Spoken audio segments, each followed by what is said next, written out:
소감 발표하겠습니다.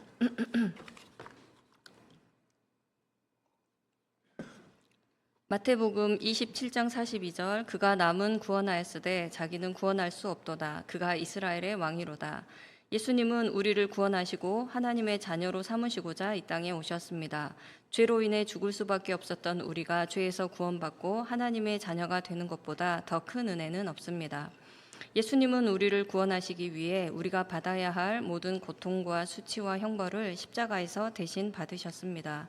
우리가 이 십자가를 믿음으로 깊이 영접할 때 나를 무겁게 짓누르던 죄의 짐이 풀어지고 심령의 참 자유와 생명과 평강을 누릴 수 있게 됩니다. 이 예수님의 십자가만이 우리를 죄와 죽음으로부터 구원할 수 있는 유일한 길이 되십니다. 저의 어린 시절은 행복했습니다. 하얀 피부와 노랑머리, 커다란 쌍꺼풀 눈 때문에 예쁘다는 말을 수없이 듣고 자랐습니다. 한글과 구구단을 일찍 깨우쳐 똑순이로 불렸고 밤마다 아빠 팔 베고 누워 아빠 품에서 잠이 들었습니다. 이런 행복은 제가 5살이 되던 해 산산조각 났습니다. 아빠는 모아둔 돈뭉치를 가지고 바짓가랑이 붙잡는 엄마를 뿌리치고 조강지처에게로 돌아가셨습니다. 하룻밤새 버림받은 우리 가족, 엄마는 날마다 눈물과 구슬픈 노래로 신세 한탄을 하시며 너희가 공부 잘해서 원수 갚으라고 하셨습니다.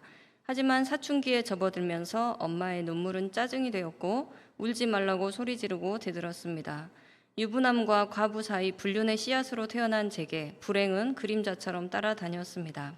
93년 보건대 임상병리과에 들어왔지만 대학의 낭만도 즐거움도 없었습니다.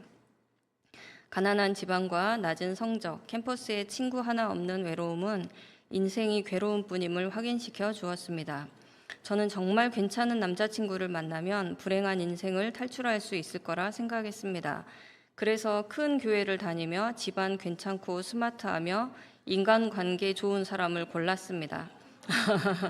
이 오빠랑 사귀다가 결혼하면 인생의 행복이 펼쳐질 것 같았습니다. 그런데 도무지 이 형제의 마음을 알 길이 없었습니다. 어떤 때는 나를 좋아하는 것 같은데 또 아닌 것 같고 2년을 혼자 짝사랑하다가 고백을 하였습니다. 그런데 뜻밖의 상상도 못했던 다른 자매를 좋아하고 있었고 내가 이용당했다는 것을 알았을 때 온몸에 힘이 빠졌습니다. 작은 언니는 24살 어린 나이에 집이 있다는 말에 속아 결혼을 하였습니다. 하지만 형부는 우리와 비슷한 콩가루 집안이었고 언니의 20년 결혼 생활은 월세와 빚보증과 외도로 점철되었고 말년의 후두함으로 남겨둔 재산 없이 형부는 세상을 떠났습니다. 부모 복 없는 사람은 남편 복도 없이 사는 것이 주어진 운명인 것 같아 절망스러웠습니다. 이 세상에 행복이라는 것이 있을까? 과연 진리라는 것이 있을까?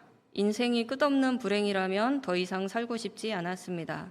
마음이 가난해진 저는 성경은 뭐라고 말하는지 궁금해졌습니다. 대학 3학년 때 선배의 소개로 성경 공부를 시작하였습니다. 처음 물을 포도주로 바꾸신 예수님 성경 공부를 하는데 마음에 따뜻함이 밀려왔습니다. 나 같은 사람도 예수님 안에 있으면 포도주와 같은 인생을 살 수 있다는 말씀이 한 줄기 빛이 되었습니다. 예수님, 저도 포도주와 같이 맛이 있고 아름답고 향기로운 인생이 되도록 변화시켜 주세요. 간절히 기도하였습니다. 그리고 부지런히 주일 예배와 성경 공부를 참석하였습니다. 수양회 때 진실하게 소감을 써야 할 것 같아 처음으로 가정 문제를 드러내었습니다. 내 진짜 모습을 알면 사람들이 손가락질할 것 같아 심장이 두근거렸는데 100명이 넘는 사람 앞에서 발표하고 내려오는 발걸음이 거짓말처럼 가벼웠습니다. 처음 누려보는 진실한 상쾌함이었습니다. 이사야 9장 2절 흑암에 행하던 백성이 큰 빛을 보고 사망의 그늘진 땅에 거주하던 자에게 빛이 비치도다. 쓸모없는 인생을 포도주와 같은 목자로 불러주신 은혜가 너무 감사하였습니다. 나같이 방황하는 인생들에게 예수님을 전하고 싶어 부지런히 캠퍼스에 나가 복음을 전하였고 시험 기간마다 샌드위치와 김밥을 싸서 양들을 신방하였습니다. 하나님의 은혜로 형제 3명, 자매 4명을 제자 삼는 은혜도 주셨습니다. 목자로 불러주신 은혜를 생각하면 길을 가다가도 눈물이 났습니다. 당신은 수양의 마지막 날 선교사님께 편지를 썼습니다. 이름도 얼굴도 모르는 선교사님께 손편지를 쓰는 것이 어색했지만 그분들의 수고와 헌신에 감사하는 마음을 담아야 할 것 같아 의무감으로 편지를 썼습니다. 그러면서 자연스럽게 UBF에서는 선교사님이 최고라는 인식이 자리 잡았습니다. 수양회 때 자기를 소개하는 시간에 선교사로 살고 싶다고 말하면 모두 우와 하는 분위기여서 저도 선교사로 살고 싶다고 여러 번 말하였습니다. 그럴 때마다 1:1 목자님은 사람의 관심과 인정을 받고 싶어하는 저의 내면을 꿰뚫어 보시고 주의를 주셨습니다. 세계 선교 보고 대회에서 한 캐나다 선교사님은 선교지에서 만나는 하나님은 선교사들만이 누리는 특권이라 하셨는데 저는 이 하나님을 꼭 만나보고 싶어 인격적으로 선교 비전을 품었습니다. 하지만 심하게 부족한 내가 과연 하늘 같은 선교사로 살 수 있으리라고는 꿈에도 생각지 못했습니다. 2004년 하나님은 책임감 강하고 가정적인 야문돌이 송이상 목자님과 믿음의 가정을 이루어 주셨습니다. 키가 작은 것이 불만이었지만 시부모님의 따뜻한 사랑과 가정의 울타리가 되어주는 남편으로 인해 브로큰 패밀리의 상처가 회복이 되었습니다. 남편도 선교 비전이 있었기에 저희는 결혼 10년 후에 선교사로 가자고 약속을 하였습니다. 선교 준비를 위해 남편은 직장 쉬는 날마다 자동차 정비를 배웠고 저는 제과 제빵 자격증을 따고 미용을 배웠습니다. 또 하나님께 서원한 선교 비전을 붙들기 위해 온 가족이 우간다와 뉴질랜드로 선교 정탐을 다녀오고 하나님이 원하는 곳이 어떤 곳인지 묻고 기도하였습니다. 저는 뉴질랜드를 보고 나서는 선교 비전이 아니라 이민 비전이 생겼습니다. 깨끗하고 질서 있고 평온한 그곳을 보니 마치 여호와의 동산 같고 혼돈과 무질서의 땅 우간다로 가고 싶지 않았습니다. 하지만 하나님은 2015년 가을 수양회 때 히브리서 11장 말씀을 선교 말씀으로 주셨습니다. 히브리서 11장 24, 25절 믿음으로 모세는 장성하여 바로의 공주의 아들이라 칭함받기를 거절하고 도리어 하나님의 백성과 함께 고난받기를 잠시 죄악의 낙을 누리는 것보다 더 좋아하고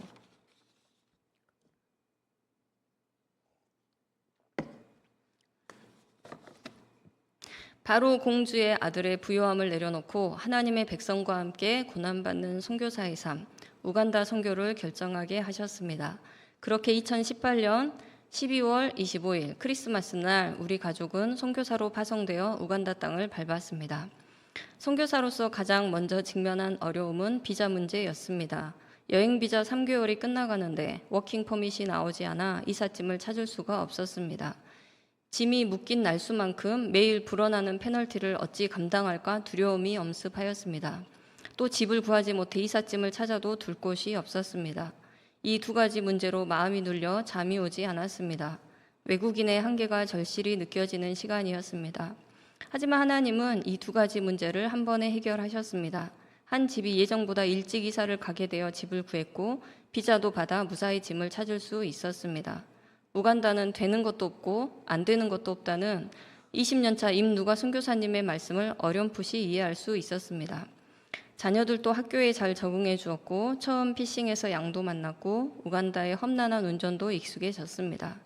어느 날 밤 교통체증이 심한 도로에서 창문을 반쯤 내리고 핸드폰을 보고 있는데 갑자기 검은 손이 들어와 핸드폰을 낚아채 갔습니다. 또 한 번은 좌회전 신호를 기다리는데 2인조 도둑이 양쪽 차문을 열고 핸드폰을 빼서 달아났습니다. 그 순간에도 차는 앞으로 가고 있었고 앞차 운전자는 자기 차를 박았다고 돈을 내놓으라고 협박하며 놓아주지 않았습니다. 멘탈이 탈탈 털리는 12월 비 오는 아침이었습니다. 마스터키를 가지고 다니며 집과 차를 털고 10여 명의 떼강도가 오토바이 타고 다니며 시내 한 복판에서 돈을 빼앗고 폭행하는 모습이 한인톡에 올라오고 대사관에서는 조심하라는 안전공지를 자주 보냈습니다. 강도의 위험이 도처에 깔려있는 나라입니다. 22년 8월 건축이 완료된 교회 숙소에 형제 목자 3명이 먼저 공동생활을 시작하였습니다. 저희 가정은 나중에 이사하여 한 지붕 2가족이 되었습니다. 형제들과 자주 식사 교제를 하고 다친 형제를 치료해주고 필요할 때 운전도 해주었습니다. 같이 양들을 신방하고 소풍도 갈 계획을 세우며 즐거운 공동생활을 꿈꾸었습니다. 하지만 교회의 시큐리티를 위해 개를 가져오는 문제로 심각한 갈등을 겪었습니다. 하나님이 보호하시는데 선교사가 믿음이 없다는 말부터 여기가 불편하면 나가서 살라는 말까지 서슴지 않고 장문의 글을 단체방에 올렸습니다. 장막비를 내지 않고 교회에 쌓아둔 장작과 계집을 우리가 수양에 다녀온 사이 없애버리고는 가난한 사람을 도와주는데 뭐가 잘못이냐고 반문하였습니다. 이 문제로 목자들은 수개월 회의를 거치면서 결국은 1년 9개월 만에 모두 공동방에서 나가는 것으로 일단락되었습니다. 2년 동안 마음은 멍이 들었고 스트레스로 치아가 망가져 음식을 씹어 삼키지 못하는 지경이 되었습니다. 나쁜 놈들. 우간다에 선한 것이 있을까 소망을 접었습니다. 22년 3부 여름 수양회에서 회개의 복음을 전하는 증인의 삶을 살겠다고 소감 발표하였습니다. 그리고 우간다로 돌아와 한 자매 양을 만났습니다. 한국 사람이 성경을 가르치는 곳을 물어물어 찾아와 저를 만났고 제가 영어가 부족한데 괜찮겠느냐고 하자 노 프라블럼이라고 하여 성경 공부를 시작하였습니다. 매주 빠짐없이 성경 공부해 오고 꼼꼼히 메모를 하며 하이 시올로지라고 연신 성경 공부해 준 것에 감사를 표했습니다. 나중에 한 사실인데 200m 거리의 신천지에 초대받아 가려다가 근처에서 물어보고 여기로 잘못 들어오게 되었던 것입니다. 이 말을 듣고 가슴을 쓸어내렸습니다. 이름이 바이올렛인데 지금은 캐나다로 이민을 가서 에드먼턴 센터 에스더 선교사님과 관계성을 맺고 있습니다.